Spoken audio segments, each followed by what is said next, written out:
Hello beautiful soul! Welcome back to my channel. This is my channel from Japan. Kabayan Cancer. This reading is for you. Tingnan natin na iyong March 8 to 14, 2026.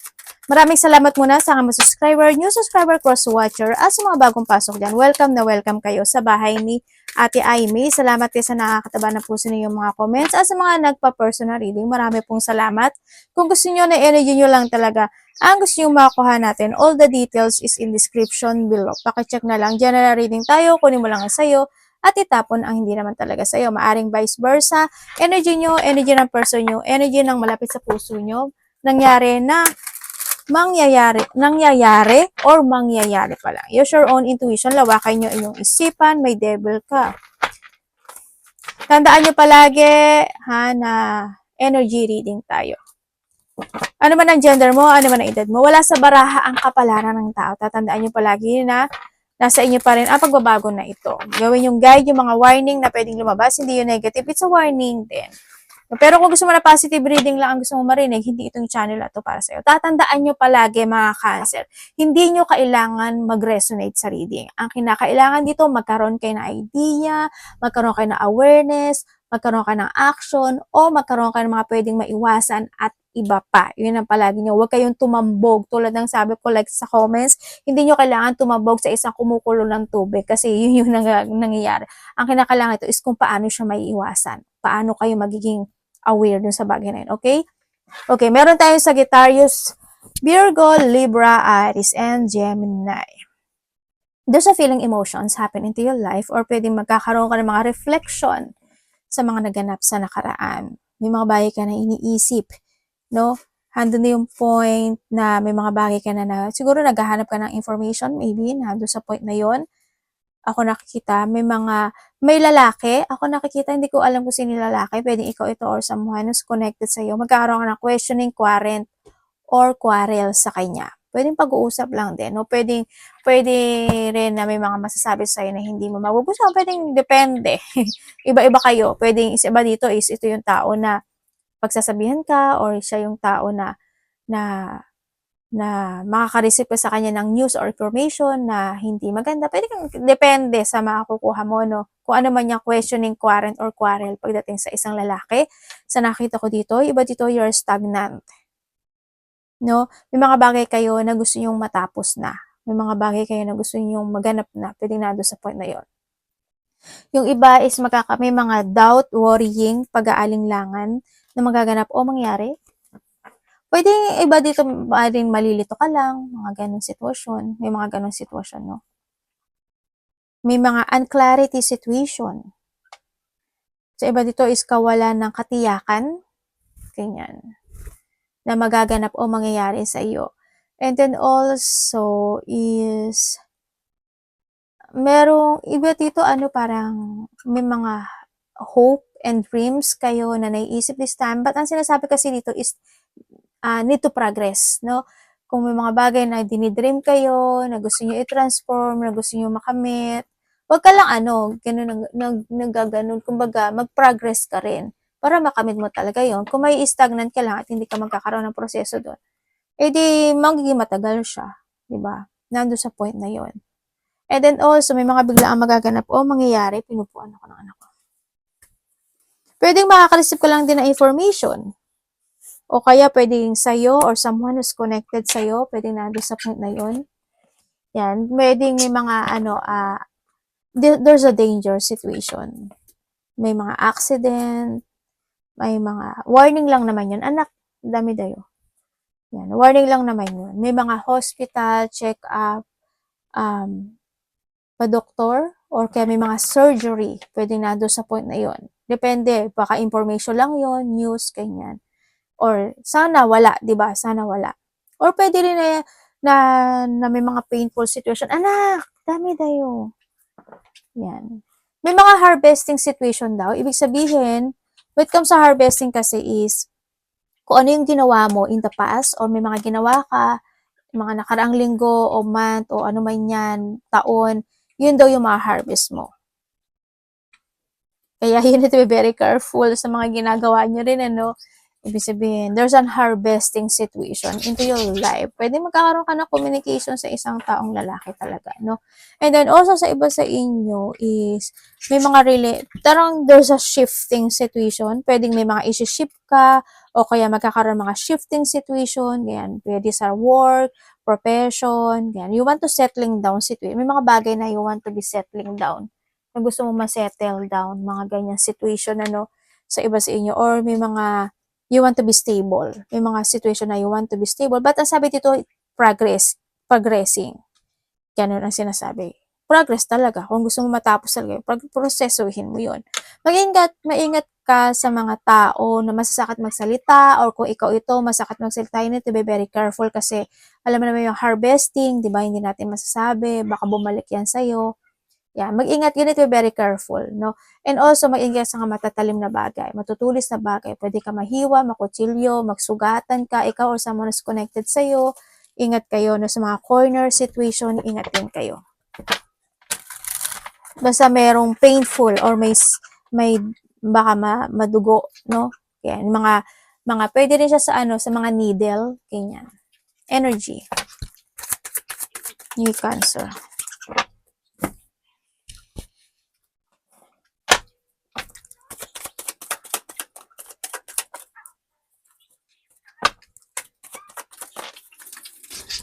Okay, energy mo. Okay. Ang energy mo, ang nakikita ko sa iba dito is yung mga ikakagulat, ikakasya o ikabibigla ka na isang sitwasyon sa buhay mo. Yan. Pwede mangyayari siya. Pwede manggagaling sa isang lalaki, sa kapamilya, or sa connection mo, ganyan. Sa kasama sa trabaho, ganyan. Andito rin yung energy mo na yung mga didibdibin kang sitwasyon o dadamdamin na sitwasyon.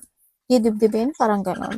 May mga bagay ka rin na pag-iisipan talaga na like, ang sabi ko dito na you want to be stable. Pwedeng na doon ka sa point na yon, no? Na parang gusto mo ng stability, gusto mo ng magandang result sa situation. Also, energy mo, may mga tensyon na hindi pa totally tapos. Pwedeng na doon sa point na you want to keep fight doon sa situation na yon, or may mga bagay ka na babalikan from the past, may mga bagay ka na ayusin na mga hindi pa ayos, pwedeng na doon sa point na yon, no? And then energy mo is more on thinking. Kumbaga, hindi yung thinking situation. Ako, pwedeng may dalawang lalaki na makikipag-usap sa'yo. No, pwedeng itong isa sa kanila or sila mismong dalawa or kapamilya o karelasyon. Pwedeng kasamahan din sa trabaho na may mga bagay sila na sasabihin sa iyo na hindi mo gusto, o kaya pwedeng pipilitin mo sila or pipilitin ka nila or sasabihin nila ito, ganyan, ganon. Pero hindi mo gusto. Pwedeng nandoon sa point na 'yon. Yan. May mga bullying situation din ako na nakikita, no? Yan. Baka ikaw yung nambubully or someone, makakaramdam ka ng bullying. Iba dito, handun sa point na magkakaroon ka ng loss of thought. Ay, parang hindi siya loss of thought, parang ano siya, battle thought, mga ganyan.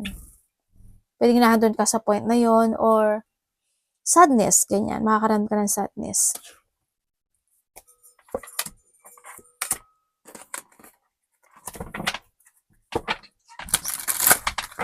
Tingnan natin ang parating sa iyo.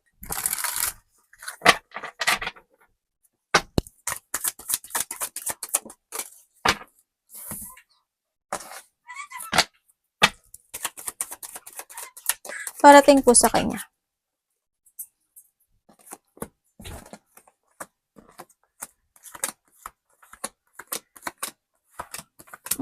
Okay. Okay, parating sa iyo. Parating sa iyo, ang nakikita ko sa iyo dito is iba dito maaring magkakaroon ng either bagong trabaho or maghahanap ka ng bagong trabaho. Ganyan. Ganun. Pwede rin sa iba dito is mga halimbawa, pang umaga ka, pang gabi, patanghali, malilipat ka doon. O kaya nasa section 1 ka, section 2, section 3, malilipat, magkakaroon ng paglipat. Also, ang nakikita ko dito is meron ka daw sitwasyon na babalikan sa nakaraan. Hindi ko alam in what way. Trabaho ba yan? Relasyon ba yan? Parang nandoon sa point na yon. Or meron kang i-fix lang siguro. And then also, parating sa iyo, iba sa inyo financial problem.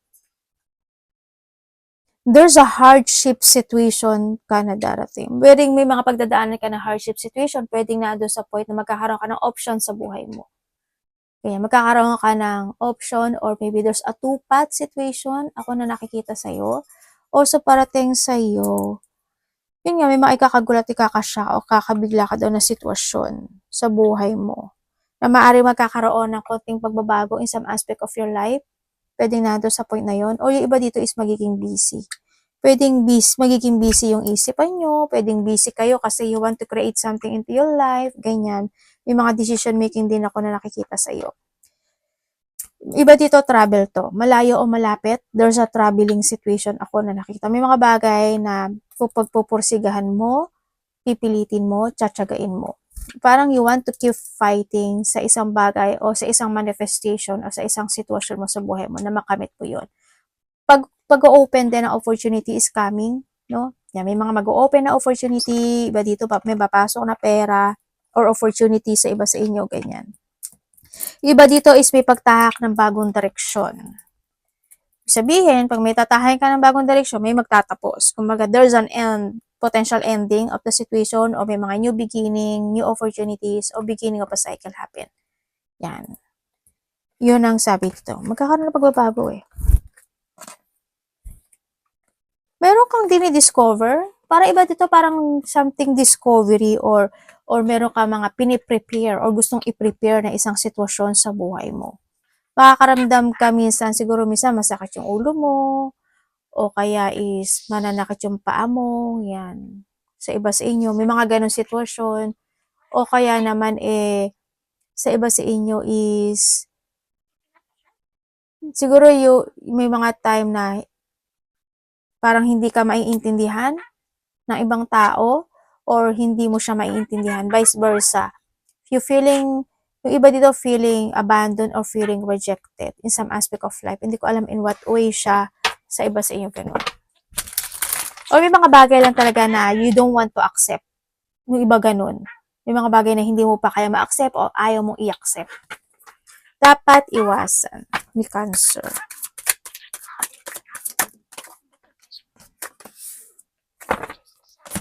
We have the 9-9, no? 9 dito. Okay, dapat mong iwasan. Okay, dapat mong iwasan, syempre, yung mga chronic stress, panghinaan ng loob, yung is not to keep fighting sa mga bagay na gusto mong fokusan, gusto mong umpisahan, gusto mong matapos, gusto mong gawin. Ganyan. Iwasan mo na mapanghinaan ng loob, mga malinglang ka o linglangin yung sarili mo o magpadinglang, iwasan mo yung panghinaan ng loob. Siyempre, yung habaan mo pa yung pasensya mo, di ba? Yan, iwasan mong maging maiksi yung pasensya mo, iwasan mo magkaroon ng self-doubt, iwasan mo magduda ka sa kakayahan mo, ganyan. Iwasan mo yung hindi ka umasa sa isang sitwasyon mo sa buhay na gusto mong gawin, na sa tingin mo is hindi siya magwawagi o hindi siya magsasucess. Siguro don't think negativity lang din sa iba sa inyo. But you need to try to make it balance din. Any situation into your life. Iwasan mo magiganti rin, no? Hindi rin kasi maganda yung magiganti. Kahit minsan naiisip mo pa lang, medyo hindi na rin good yun kasi baka mag-boomerang sa atin o mag-boomerang sa iyo yun, di ba? Ingat ka na lang. Iwasan mo na lang yung mga bagay na hindi nagiging totoo or being dishonest or mga taong dishonest or is being disloyal, yung hindi ka maging loyal or mga taong hindi loyal sa'yo, iwas ka na lang din, di ba? Hayaan mo na lang sila, di ba? At least ikaw, para sa sarili mo, loyal ka sa sarili mo, di ba? Kasi wala namang nobody can understand kasi sa sarili natin kundi tayo lang din, us lang din, di ba? Yun. Believe yourself lang din, no? Love, kapatid, anak, magulang, karelasyon, kaibigan, pamilya, kung sino naman itong love na ito. Cancer in love.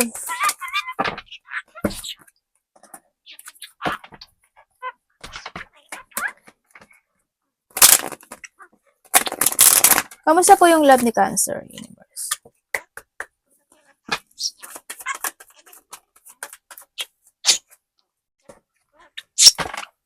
Kung ikaw is single, uy, ang daming tao. Ang daming tao sabihin, kung single ka, may bago, okay, may dalawang bata. Either same age mo to, or mas bata ito sa'yo, pero isa in a middle age. Or, dalawa pala to Ganyan. Okay, kung single ka, yes, meron naman, ako nakikita dito. Ay, ano ba yan? Pwedeng isa sa iba, pwedeng iba sa inyo, kasi may babae ako nakikita na pwedeng nanay mo to, kapatid mo to, kung sino man siya na maaaring very supportive sa'yo na ayaw niya muna ikaw kung single ka, di ba? Parang sinasabi na, ganito, ganyan, ganyan, dapat gano'n yan. Pwede na doon sa point, nagpa-advise siya sa'yo. Kung meron, pwedeng sa iba dito, this mother figure is the person na nagbibigay ng advice when it comes sa karelasyon. Ganun. Pwedeng alam mo ba, may taong kumunig sa'yo, di ba? Pwede nagbibigay siya ng advice doon, ganyan, ganyan, ganyan, ganun. Ate, mabait ba siya? Mabait naman siya sa nakikita ko dito, Pero hindi ko alam sa kanya kasi parang mayroon siya pinagdadaanan. Ano ba to? Kung iba dito, baka hiwalay to or may connection na siya sa iba. But you need to see the fact of this connection, no? Para hindi ka rin mag-mess. Ganun ang nakikita ko. Baka kasi dito nagbabait-baitan lang siya. But you need to be very careful lang. Kumbaga, slowly but surely, hindi masamang maging maingat, no? Yan, ingat lang din. Ay, meron ka rin palang sun. Pwedeng nakakausap mo na to sa iba. But may tao dito. Ingat na lang. Basta slowly lang. Pwedeng iba dito, kilala nyo na to. Pwedeng kasama mo sa trabaho or kilala mo na siya. Talaga. Kung kayo naman is nagkahiwalay, nagkahiwalay yung iba dito, no? Kasi biglaan lang din siguro yung iba dito, no? Parang biglaan na hindi talaga naging para sa iyo yung connection na ito, but naging patient ka naman kahit papaano. Binigay mo talaga yung suporta mo sa kanya. Pwede rin na nagbigay ka talaga ng pera sa kanya. Yan. Naging masaya ka naman kahit papaano. Pero wala kasi sabi niya dito or ikaw ito, no, may kulang na, meron siyang nakita sa iba na wala sa iyo. Or pwedeng nahando sa point na meron siyang nakita sa iyo na hindi niya rin nagustuhan, kaya nahando sa point na nagkaroon siya ng disappointment sa iyo. Or ikaw ito sa kanya. Yan ang sabi niya.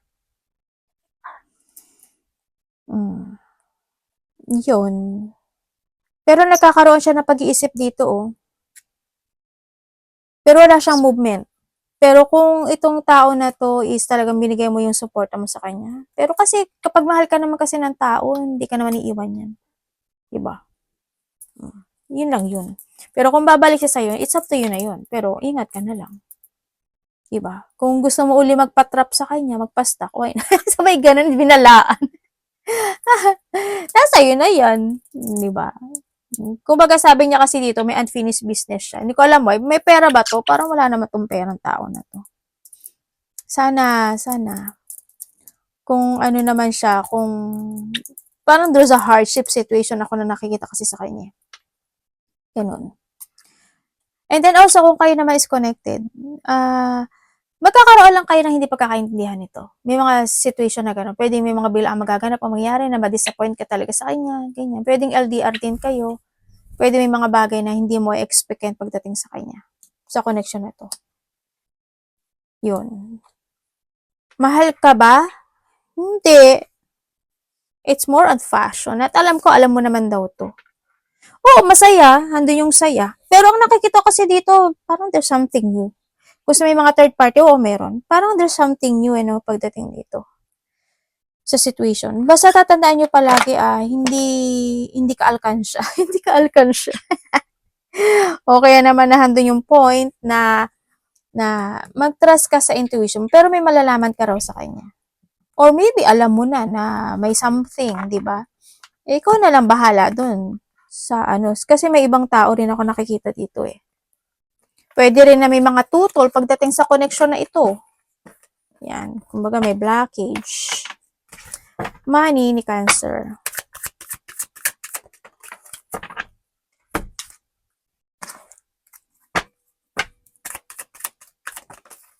Pagdating sa money mo, we have the 9-9, no?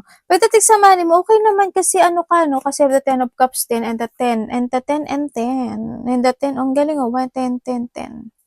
Pagdating sa money mo, it's good. Nabibili mo yung gusto mo. Kumbaga, talagang you save your money talaga sa iba sa inyo or hindi man yung iba is you need to save money, ano. Yan. Kumbaga, this is a time, kung hindi man kayo nakapag-saving, this is a time to start in your beginning to save money, ang sinasabi dito. Sa iba naman sa inyo, nahadon kayo sa point talaga na nagsisave ka talaga ng money and you thinking to the future. Kumbaga, nakakakain ka naman din, no, ng maayos, everyday, nabibili mo yung gusto mo, ando sa point na yon, andun yung um, luxury situation no, pagdating sa kaperahan. Kumbaga, kung ano yung gaano mo ka-effort ka nagtatrabaho at gaano ka nagsisikap pagdating sa pera mo, it's good naman siya. No, nagsasuccess naman din. Handun yung wealth, kumbaga, handun yung mga achievement and reward and abundance din ako na nakikita sa iyo. Pwedeng nahando yung point na namin nagbibigay sa iyong pamilya, 'di ba, ng abundance or pera or ikaw ito sa kanila. Good yung pera mo kasi stable yung nakikita ko and wealth and prosperity kasi ito sa nakikita ko sa iyo dito.